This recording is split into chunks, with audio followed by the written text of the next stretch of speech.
nos économies africaines, nous essayons de nous développer. Nos leaders essayent de développer les pays qu'ils dirigent. Les économies que je suis le plus, c'est bien sûr la Côte d'Ivoire, le Sénégal, le Maroc.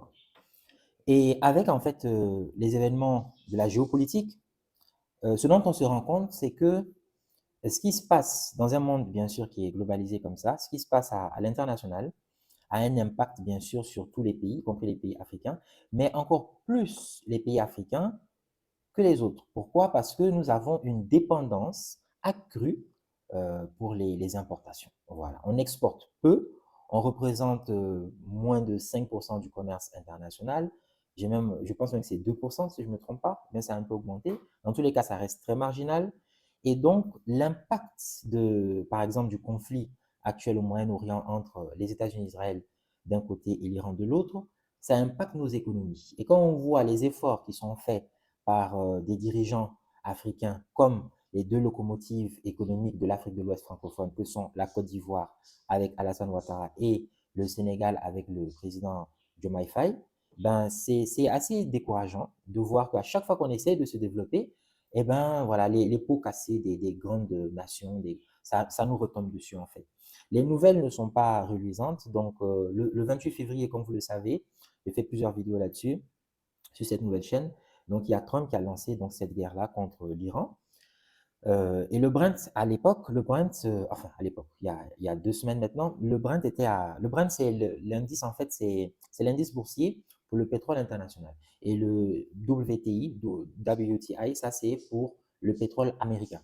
D'accord? Donc, le Brent, c'est vraiment la référence. Il était à 71 dollars avant que la guerre éclate. Et là, il avait atteint un pic en 10 jours seulement à 119 dollars. Pour voir à quel point ça impacte les économies très fragiles comme nos économies africaines, je vais vous donner des chiffres très, très, très, très précis. Vous allez voir vraiment en quoi ça nous impacte et c'est très lourd à supporter et ça freine notre développement. Donc, le record donc, du baril de Brent, ça date de la guerre du Golfe, 1990. Donc, ça fait quoi? Ça fait presque 40 ans, 36 ans, quelque chose comme ça.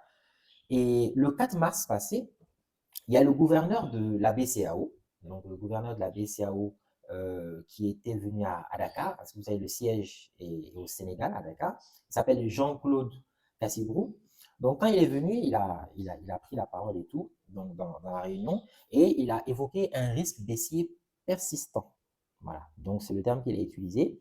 Et ça, en fait, ça entrevoit des perspectives sombres pour l'année 2026 pour la zone UMOA. La zone UMOA, c'est la zone France CFA, n'est-ce pas? C'est comme on dit la zone euro dans l'Union européenne. Nous sommes sur l'Union européenne par analogie, c'était la CDAO, même si on sait plus l'Union africaine, mais c'est juste pour que vous compreniez. Et par analogie, la zone euro, parce que c'est qu'il y a des pays qui sont dans l'Union européenne qui ne sont pas dans la zone euro. Donc, les pays de la CDAO, il y en a, comme la Guinée-Conakry, ils ne sont pas dans l'UMOA, mais ils sont dans la CDAO. Et donc, ils prévoient des perspectives sombres pour 2026 pour la zone UMOA. Et ça relance encore le débat, comme j'ai dit au début, par rapport à notre dépendance vis-à-vis des matières premières importées, mais aussi vis-à-vis du franc CFA. Voilà, ça, c'est un autre débat. Je reviendrai dans une autre vidéo, j'espère. Donc, en fait, on avait des perspectives en zone UMOA de 6,7%. D'accord? Une inflation à pratiquement 0%. Au lieu qu'il y a 2 ans, en 2024, on était à 3,5% d'inflation. Là, on est quasiment à 0% zone UMOA et 6,7%, je l'ai dit, pour la croissance. Et ça, c'est la croissance 2025 et légèrement supérieure pour 2026. On a des exportations d'or qui sont en hausse, en tout cas avant cette guerre-là. On a les hydrocarbures aussi. La Côte d'Ivoire commence à exploiter, la Mauritanie et le Sénégal, bien sûr, aussi. Donc les hydrocarbures aussi en hausse. Le Nigeria, avec Dangote qui s'est mis à créer maintenant il a fait sa raffinerie là, qui avait eu du mal au début, mais maintenant c'est carrément un exemple pour toute l'Afrique. Et le Nigeria, bien sûr, en tête. Donc, on était bien parti. On était bien parti. Les économies africaines, franchement, on était très, très, très bien parti. C'est vrai qu'il y a 54 pays en Afrique, donc on n'a pas tous le même niveau voilà, de croissance, de développement et tout, ni même perspective. Mais globalement, franchement, beaucoup de pays africains étaient vraiment très, très, très bien partis.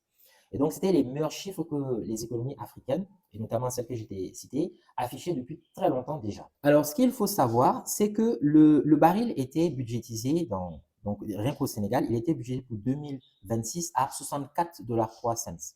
D'accord? Centimes. Voilà. Donc, 64 $ le baril. Et En fait, si on fait un scénario, ne serait-ce qu'à 92 dollars, aujourd'hui il est à 92 dollars, si je ne me trompe pas, aujourd'hui il est à 92 dollars. Mais si déjà on fait une simulation à 77 dollars seulement 13 dollars de plus, déjà l'État est obligé de subventionner au Sénégal à 408 milliards, c'est-à-dire 250 milliards de plus de subventions que l'État est obligé de débloquer dans son budget. Si, par contre, ça fait un surcoût de 158 milliards, si c'est à 100 dollars, il est obligé de budgétiser à hauteur de 600 milliards. C'est énorme, c'est énorme. C'est environ 1,5% du PIB. Et donc, c'est vraiment des sommes qui, ça fait des trous énormes. Et à 120, 200 dollars, voilà, là, c'est la catastrophe. Il n'y a même pas de plan B pour aucune économie d'ailleurs. Hein. Là, c'est une vraie catastrophe. Et c'est le risque vers lequel on court si le détroit d'Ormuz continue d'être fermé comme ça. Et donc, en fait, pour le Sénégal, par exemple, vous savez que Sangomar on a commencé à exploiter. Donc, l'État sénégalais a commencé à exploiter. Mais actuellement, l'État sénégalais ne peut pas, avec cette exploitation-là du pétrole qui est très, très, très récente et du gaz, ne peut pas encore couvrir, compenser, voilà, les importations de carburant. Voilà, ce n'est pas encore possible, même si à terme, bien sûr, si on n'a pas tous ces chocs-là tout le temps, mais à terme, c'est un objectif que l'État sénégalais et d'autres économies africaines peuvent atteindre. En Côte d'Ivoire, il y a même un double choc parce que là-bas, le prix du cacao a chuté de 64%. Maintenant, les agriculteurs, on les paye le kilo à 1200 francs, ce qui est une catastrophe. Or, ça représente 14% du PIB. Et là, on voit que le fret, il augmente avec la crise pétrolière, donc tout va augmenter, y compris le fret, et y compris, en fait, les matières premières chez l'agriculteur, on le paye moins, mais tout le reste, ça augmente. Donc, ce n'est pas du tout avantageux. 14% du PIB pour le cacao, 5 millions de personnes en Côte d'Ivoire qui vivent de ça. Et ben voilà, là, l'État aussi est obligé de subventionner à peu près 231 millions 231 millions de francs pour tenir les prix simplement. Donc, c'est énorme. C'est énorme.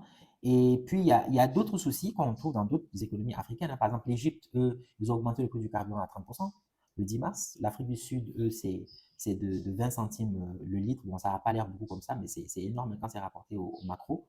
Le Nigeria, eux, déjà, leur monnaie locale Naira, donc le litre d'essence, déjà, il dépasse les 1000 Naira, ainsi de suite, et ainsi de suite. Donc, c'est des choses qui sont en train vraiment de plomber nos économies africaines. Donc, la géopolitique, là, ça plombe nos économies africaines parce que nous, on est plombé comme les autres, mais comme j'ai dit au départ, pour nous, c'est accentué de par notre dépendance vis-à-vis des importations, vis-à-vis du fait qu'on n'a pas atteint l'autosuffisance ni alimentaire, ni en termes d'énergie, ni en d'autres termes, ni même technologique ou quoi que ce soit. Donc, nous, ça nous impacte de façon vraiment implacable. Et donc là, déjà, je t'ai montré donc en quoi ça crée des déficits, ne serait-ce que lorsque le prix du baril augmente, ça crée de gros déficits dans le budget. J'ai pris l'exemple du Sénégal et c'est pareil aussi pour les autres économies. Donc, juste comme ça, quelques indications qui peuvent aider des entrepreneurs comme toi, comme moi. Parce que les entrepreneurs intelligents, en fonction du niveau de leur activité, ils essayent quand même d'anticiper un petit peu en revoyant par exemple les marges ou bien en faisant des perspectives. Par exemple, ils disent, voilà, si le pétrole est à 100 dollars, est-ce que je revois pas ma marge bénéficiaire, par exemple? Et donc, j'essaie de faire des simulations optimistes, réalistes, pessimistes pour essayer un petit peu d'anticiper et d'absorber mieux les chocs. Voilà, parce que comme on dit souvent, la médecine du pauvre, c'est la prévention. Donc, prévenir, il n'y a rien de mal à ça. C'est d'ailleurs très bon et ça coûte moins cher et c'est plus rentable de prévenir que de guérir. Et aussi, d'autres approches, ça peut être par exemple d'identifier les clauses d'indexation énergétique. Donc, par exemple, dans les contrats fournisseurs, il y a des clauses spécifiquement liées au prix de l'énergie. Donc, ça aussi, bon, ça c'est surtout pour les PME. Voilà, les petites entreprises ne sont pas trop concernées, mais à partir d'une PME, voire une grande entreprise, là, ce sont des approches quand même qui permettent un petit peu de cadenasser et puis de sécuriser quand même les contrats et avoir une certaine perspective long-termiste ou au pire des cas, moyen-termiste. D'accord? Donc, ben, on espère qu'une économie comme le Sénégal, la Côte d'Ivoire, par exemple le Sénégal, on espère qu'ils vont accélérer, par exemple, le gas to power, comme on dit, donc le raffinage local au niveau de Sangomar. On espère que les économies africaines vont prendre des mesures non seulement pour absorber ce type de choc, de relever la tête de l'eau, mais surtout avoir de l'autosuffisance sur les différents critères d'une économie vraiment qui est durable, qui est forte, c'est-à-dire l'énergie, les importations alimentaires. Donc, autosuffisance énergétique, autosuffisance alimentaire, c'est très important, un système éducatif qui est adapté au pays, ainsi de suite. Donc, c'était cette information que je voulais partager avec vous. Ce n'est pas une information qui fait très plaisir, mais c'est important quand même de savoir ce qui se passe pour nos économies locales et puis ce que ça peut créer pour des entrepreneurs comme toi, comme moi, mais aussi pour le panier de la ménagère, le citoyen lambda, et tout ça a des conséquences très concrètes.